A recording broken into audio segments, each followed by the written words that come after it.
पिताजी, ये कॉलेज का फॉर्म है, एक बार चेक कर लीजिए। ये तुमने जनरल कैटेगरी क्यों भरा है? मैं जनरल कैटेगरी में एडमिशन लेना चाहता हूँ।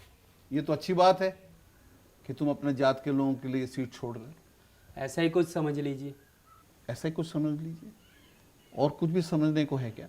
पिताजी, मैं अपनी आगे की ज़िंदगी बिना आरक्षण की बैसाखी के इस्तेमाल किए जीना चाहता हूँ। आरक्षण कोई बैसाखी नहीं है, ढाल है तुम्हारी। वो संविधान से बढ़ाया हुआ एक हाथ है तुम्हारे लिए। पर लोग तो यही कहते हैं ना, ये कोटे वाला है। तो क्या तुम्हें शर्म आती है? शर्म तो उन लोगों को आनी चाहिए जिनके कारण ये नौबत आई है। अगर ऐसा ही है तो आपके एक नेता ने महिलाओं के आरक्षण के बिल का विरोध क्यों किया था, बताइए। उन्होंने उस बिल का विरोध नहीं किया था, पिछड़े और दलित शामिल नहीं हुए थे इसलिए उन्होंने विरोध किया था। अत्याचार तो महिला भी करती हैं। अब देखो ना, जब तुम्हारी माँ लोगों के घर बर्तन साफ करने जाती है तो चप्पल इस ठंड में बाहर छोड़ना पड़ता है। अब तो जिसकी जितनी संख्या भारी उसकी उतनी भागीदारी की बात होनी चाहिए। देश के सब विश्वविद्यालयों में हम पिछड़ों में से एक भी कुलपति नहीं है। अब दूर क्यों जाते हैं?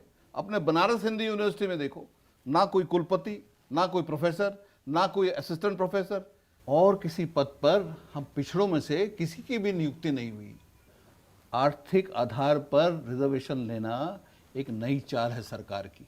आप समाज चलाते हो जात के आधार पर, मान सम्मान देते हो जात के आधार पर, योग्यता नापते हो, काम बांटते हो सब जाति के आधार पर, गाली देते हो जाति के आधार पर। जब सब कुछ तय है जात के आधार पर तो क्यों हो आरक्षण आर्थिक आधार पर? आरक्षण सामाजिक न्याय की लड़ाई का एक हिस्सा है। ये 100 में 85 की लड़ाई है। ये शर्म और डर की बात नहीं है, ये हमारे हक की बात है, समझे?